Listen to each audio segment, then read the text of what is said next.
and you're very welcome. So there it is. That is the health food that put me in the ER. Put me in the ER, actually, with a blood pressure reading of 190 over 117 and a pulse of 97. It did a damn good job on me. And, well, you're not going to believe what it is.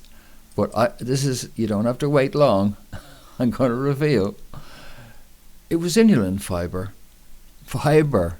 Healthy fiber. I'm not holding anything against Golden Greens as a company. There's nothing wrong with the product.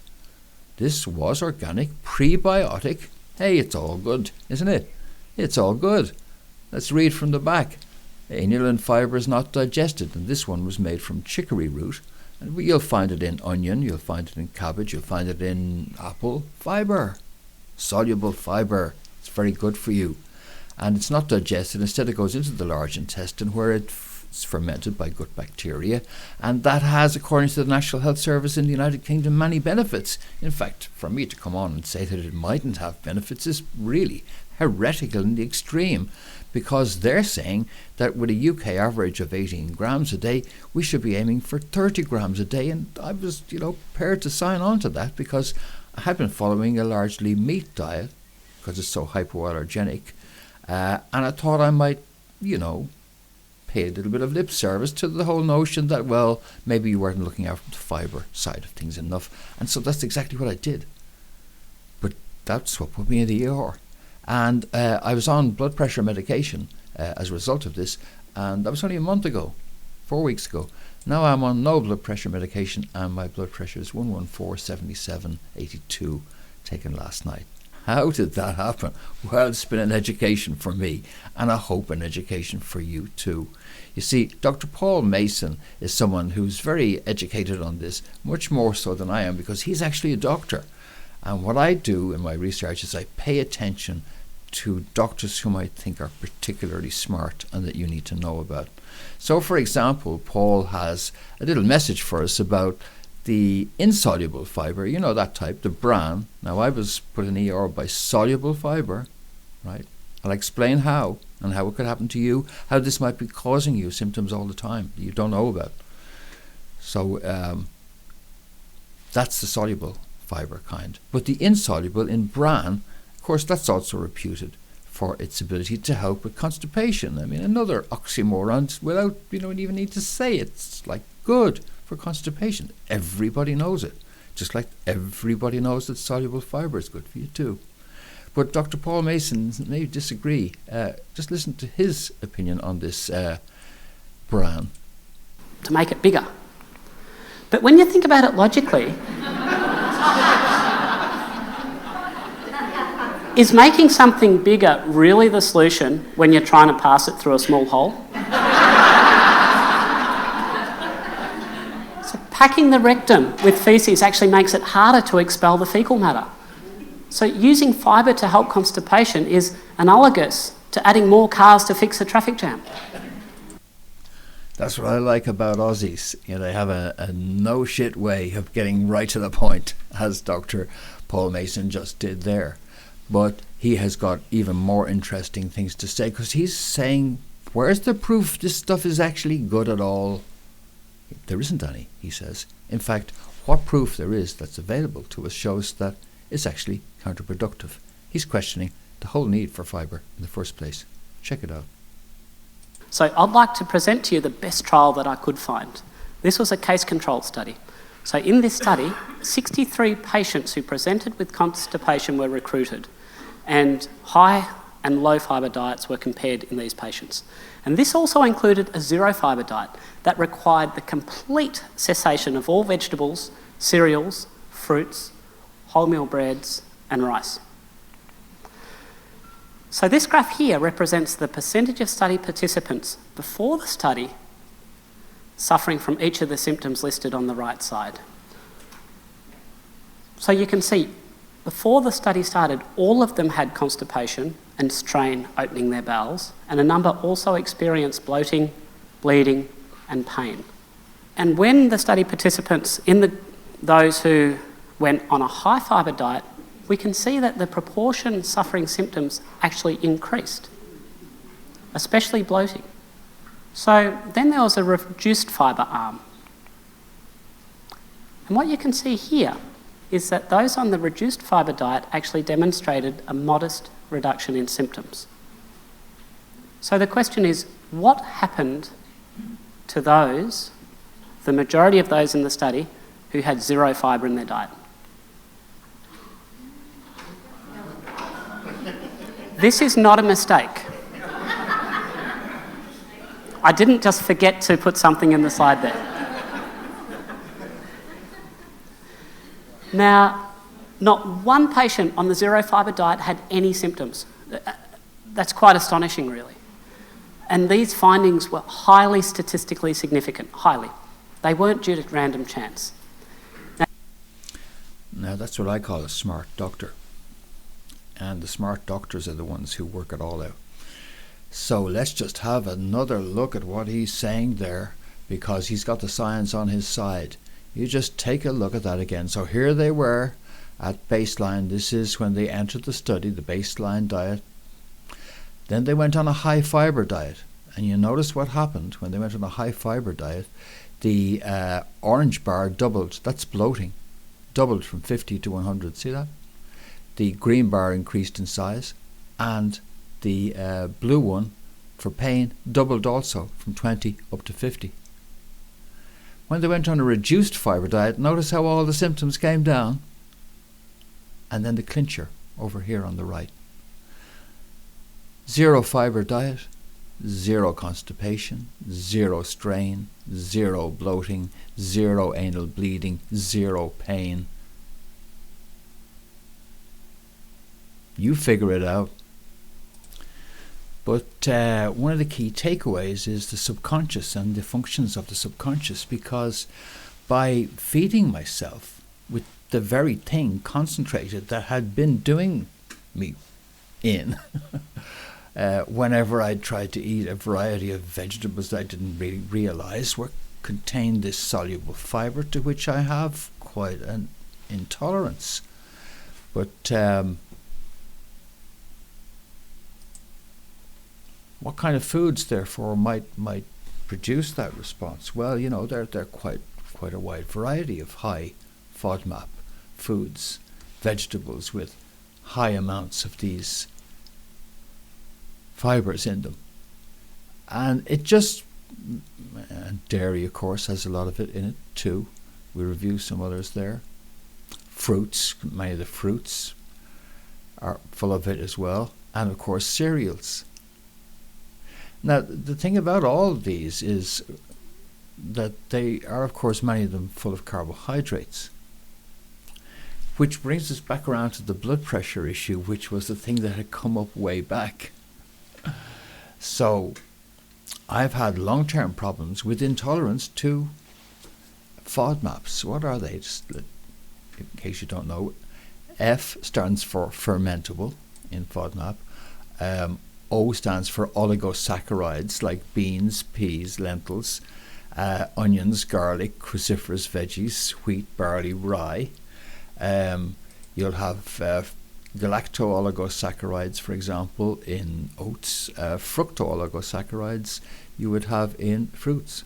You have disaccharides in dairy or lactose or fruit sugars. And you have polyols, so fermentable, oligosaccharides, disaccharides, monosaccharides, and polyols. They're in stone fruits and avocado. Artificial sweeteners contain these as well, so you need to take care. So these are foods that could potentially, the high FODMAP veggies, for example, are quite benign looking, and yet they can, and in my case, have been causing long-term problems. But easily masked, because FODMAPs may overlap with gluten. And indeed, many people who are gluten sensitive can also be FODMAP sensitive, or might in fact be FODMAP sensitive all along, mistakenly assuming that removing wheat, a key trigger, is the solution to their problems, when in fact their problems are broader. low FODMAP veg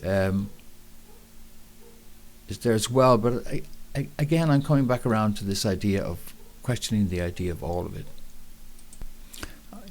I'm really focusing in on this whole idea of plenty of cereals, vegetables and fruits. They're all sugars. And in the case of many of those things, they contain sugars in a particular insoluble form that, in my case, and in many people's case, 1 in 7 they say, but maybe there's a lot more hidden adverse reactions going on to this stuff, left, right and centre.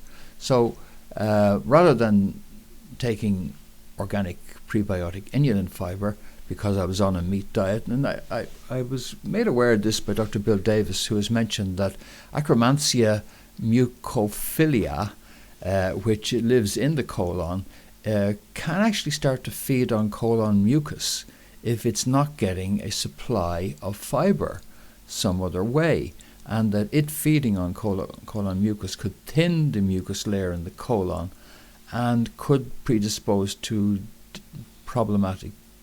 Now, you see, that may well have been my predisposition, that because I've been on the meat diet and the effects of Akkermansia, so there you go. Now, if I had been consuming fibre, I would have had butyrate being produced, so I can get that, of course, on an animal-based diet. I can get the butyrate that would protect the colon better than I can on a plant-based diet. And thanks again to the good Aussie doctor for that slide. But in order to directly address the issue, then sodium butyrate is a great way of doing it as a supplement. And that is a microencapsulated sodium butyrate, which you can find on eBay, Alanus sodium butyrate. And so that's what I'm taking to resolve the colon issues and to help unwind that. As far as the blood pressure issues go, well, going ketogenic, of course, is a key part of that. So that means just removing carbs, just to give the system some time to unwind a bit from a lifetime of consuming carbs, which we all have in the West. So the question isn't whether you or he or she or whatever has got an issue with insulin resistance and carbs in general. Everybody does. Everybody does. Because the carb exposure which we have had and the recommended diet which we have all attempted to adhere to, including cereals, all of this stuff boils down to sugar, and so sugar, carbs, we just need out of that. So that's been a key move by me as well. But another part of my move to resolve the blood pressure issues, besides moving to a high fat and moderate protein, very, very low carb, is the use of ashwagandha. So there's by the way, just to show you the bottle on that. Can you see that? You can't see that very well. It's probably going to get blown out in the camera. It is. It's just simply too white to show up. But that is the sodium butyrate. This is the ashwagandha. And ashwagandha KSM 66, which is the root, which is what you need to get. And ashwagandha is quite an interesting herb. And L-theanine. L-theanine is found in green tea in moderate amounts, but in fact it's found in significant amounts in L-theanine capsules here, which I'm also selected as my second attack parameter on blood pressure. That it produces relaxation, really, is what L-theanine does, which is what I need just to help with blood pressure issues while I'm optimizing diet, etc. And so L-theanine I found to be very useful. Ashwagandha is quite an interesting herb. Of course, it's of Eastern origin in terms of its historical use, and it has anti-stress capabilities, which are very, very interesting. So it's quite an interesting herb. The root smells like horse, so ashwa, which is why it's called ashwagandha. On consuming it, it gives the power of a horse. Well, you can put that down to old wives' tales. But in fact, it's not quite old wives' tales, because when we did some investigation into this, for example, on swimming performance of mice, we saw that of rats, effect on swimming performance of rats, swimming endurance stress test. That's like when you get them swimming for 5 hours, see how they get on. So the control group of mice swam for a mean time of 385 minutes, whereas the ashwagandha rats were swimming for 740 minutes, almost double. That's quite interesting. And also their adrenal exhaustion was significantly, non-existent compared to the adrenal exhaustion found in the ones which weren't getting it. It's also good in prevention of stress-induced ulcers in the gastrointestinal tract, I should say. And there was also a significant increase in the body weight of the ashwagandha treated group as compared to the controls for a period of 3 months in the rats as well. And I need more anabolic in order to put weight on, because, and especially to put muscle weight on, because that's a good way of buffering insulin in the blood. But the extent to which I have the extent and scale of the glucose issue, I have yet to address. But obviously, I'm feeling pretty good about the blood pressure issue and about getting the blood pressure down to 114/77/82. It's not bad going for 4 weeks. To come from 190/117, it's funny, isn't it? Actually, the off pressure 117 reading when I was in ER is higher than my actual full on pressure now in 4 weeks. Okay, I have attacked the problem very scientifically from a number of directions, nutritionally and with specific therapeutics, but that's a great result to go from 30 milligrams telmisartan and an ER visit 4 weeks ago to on nothing, except, as I say, key interventions I'd add in there as well, too, making sure my magnesium levels were good. I did a video about that, how you can mix up bicarbonate of soda and milk of magnesia and make yourself magnesium bicarbonate. But also I looked after my potassium levels, and key, I looked after my B vitamin levels in order to improve the quality of sleep, which is very important for getting the cortisol right, so that the morning spike in blood pressure isn't extreme and is more balanced. I wasn't getting into sleep enough, and as Dr. Sasha Gomanak, I think I got the name right there, has pointed out to us, B vitamins in the gut are very important in order to trigger the deep stages of sleep. And it's a key function. So I have supplemented with B vitamins. And I also found, I think the key interventions from the blood pressure point of view, besides the B vitamins, these were also complemented by the L-theanine and the ashwagandha. Both also, I believe, have powerful clinical effects on the blood pressure, and it put me in the happy position I'm in here now. But I'm not going to abuse that position. I think I'm going to continue on just keeping, not being religiously ketogenic, but questioning really many of the sort of routine consumptions of even superfoods I would have considered essential parts that you must have in there. I'm not so sure anymore. I mean, very selective about what veg, what fruit, what, if any, cereal I expose myself to, and wanting to know why. So we'll see how it goes. I'm very happy where it's at. And energy and vitality are returning. I need to put weight on. But it's going very well. The dark circles I had under my eyes are retreating with the improved quality of sleep.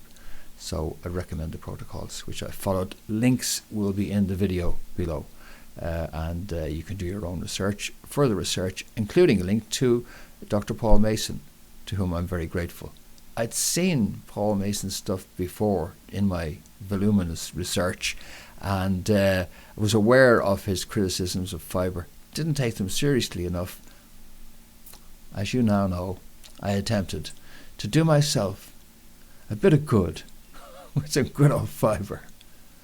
But in the course of all that, I learned a great deal about my own health. I learned a great deal about what was really the underlying driver, and I hope you've learned a great deal about avoiding knee-jerk responses, avoiding presumptive diagnosis like, oh, you just got a blood pressure problem, and carefully moving towards a solution to any health issues you have without getting diverted, without buying into any paradigms, questioning all the way, and using your own common sense as you do. You can get great results. So that's it for this. That's it for my health issues. As I say, I'm not that interested in them myself, and I'm bringing them up because I think that the lessons I've learned may be applicable in your case also if you use the same methodologies and thinking and approach. Okay, that's it for this edition of The Beautiful Truth. I'll be back with more soon. I hope you can join me for that. But until then, this has been Fintan Dunn reporting. See you soon. Thanks for joining me.